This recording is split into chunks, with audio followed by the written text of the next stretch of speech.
Welcome to the media launch of the Global Environment Outlook, a flagship publication of UNEP. The GEO 5 report provides an update on the state and trends of the global environment with regard to internationally agreed goals.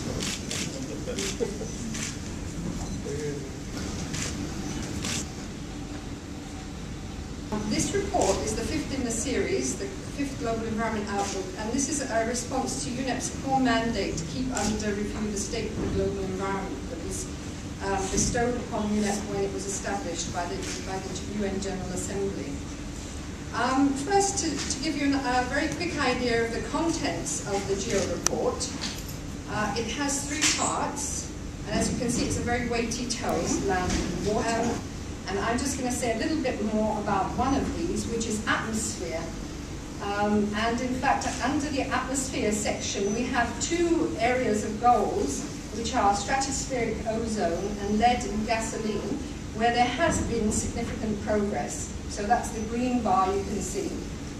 At the same time, there has been some progress on outdoor air pollution, but little or no progress in the important areas of indoor air pollution and climate change. Part 2 of the GEO 5 report is that policies do matter, and we have some excellent examples from the Asia-Pacific region that can be replicated and adopted elsewhere to make significant progress. As the region becomes wealthier, it is faced with not only a rapid increase in consumption, including of a wide range of Let me start by congratulating UNEP on taking this challenge up of moving from science to policy. I think over the last several years and decades, UNEP has been providing the scientific underpinnings for us to understand how we have been degrading our environment.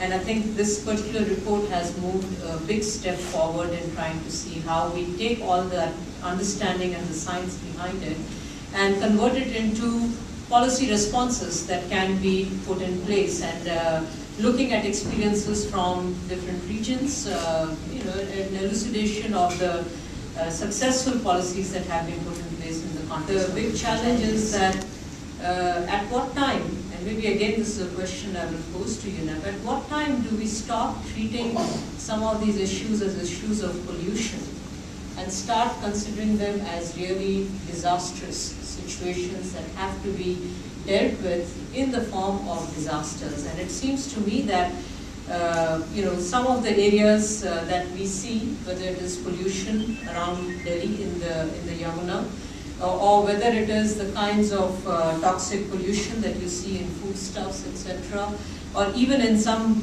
cities, availability of water or the air pollution levels. At what point do we convert the issue of pollution to be considered more as a disaster and therefore you treat it? It looks upon development as a stress factor in the environment, as one of the driving factors for environmental stress. Rio Plus 20, we hope, is a moment to turn sustainable development from aspiration into policy implementation, and a genuine path to progress and prosperity for this and next year. Well, what kind of specific goals need to come from Rio? And currently, isn't it, to the layperson following it seems to be a very vague kind of discussion on sustainable development. Do we really need specific goals? And what is the problem with many countries don't want country-specific goals? What would you say about this whole issue of specific goals? Is it needed to make Rio? We are very hopeful that just before Rio, positions will be much clearer. And so there is a sense that the whole sort of the Rio principles of common and differentiated responsibility and their principles, I think that will be upheld. But we also look at how do we move forward and how do we start to look at implementation targets for already agreed sort of conventions that countries have signed up. In the future, it may be 50 years, maybe 100 years, maybe several hundred years, unless we change what we do and the way we do it, there could be very, very severe consequences for human beings.